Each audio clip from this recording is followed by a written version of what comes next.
Now, Adam, you've written a piece in the IPA review about returning to Australia after a long stint in the United States and how we need some Trump-style shock therapy right here. I have to agree with you, but can you tell us more about this?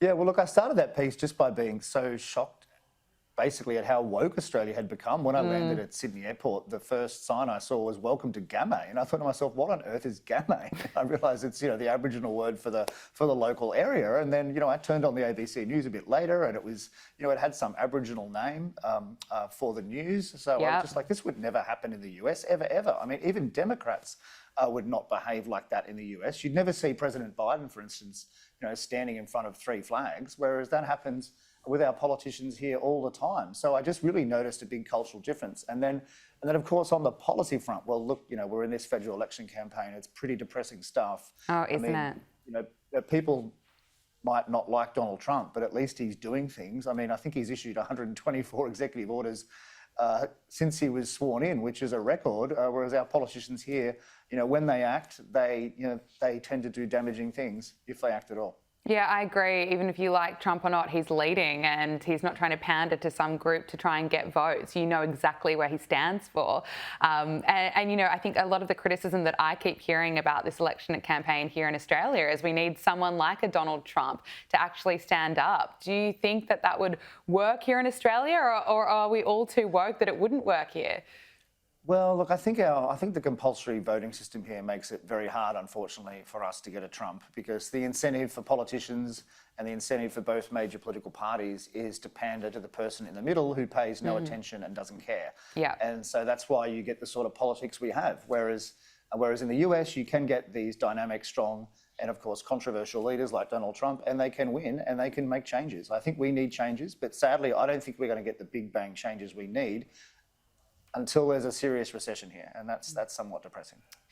Isn't it? Well, looking at Donald Trump's popularity, his chaotic tariff rollout hasn't dented his popularity one bit. A new Daily Mail and JL Partners poll has shown that his approval rating is now sitting at 54%, matching his all-time high. Are you surprised by this, Adam, or not at all?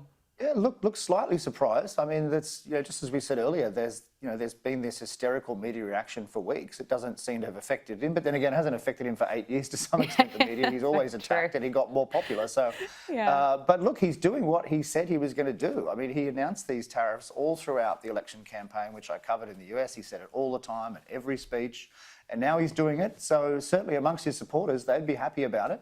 And look, the 60% of the US population don't own any shares, basically. So they couldn't give two hoots about the stock market, which has been on the front page every single day for a week, basically, for weeks.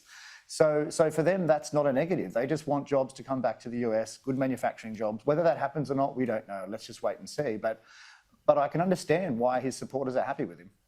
Look, finally, I want to ask you about Ukraine. A United States Special Envoy to the Middle East, Steve Witkoff, says that he's optimistic about negotiating a peace deal between Russia and Ukraine following his meeting with Russian President Vladimir Putin last Friday. However, it does appear that negotiations have stalled, or they're not moving as quickly as the Trump administration would have hoped for. Steve Witkoff says that he's optimistic. Should we be sceptical about this? Well, look, I think it'll probably end in coming months. Certainly not the 24 hours that Donald Trump first said. I mean, the Trump administration has been putting a lot of pressure both on Russia and Ukraine to reach a deal. I think that will have some effect. And actually, from Australia's point of view, this war is getting real. We've got these reports of a possible Russian base just to the north in Indonesia, and from Russia's point of view, that's part of its geopolitical strategy, and might have something to do with its relations with the US. So I think we have to hope that the war ends soon, and we should be happy that Donald Trump is trying to end it. Absolutely. Adam Creighton, Chief Economist at the IPA, thank you so much for joining us on Power Hour. Great to speak with you. Likewise. Thanks a lot.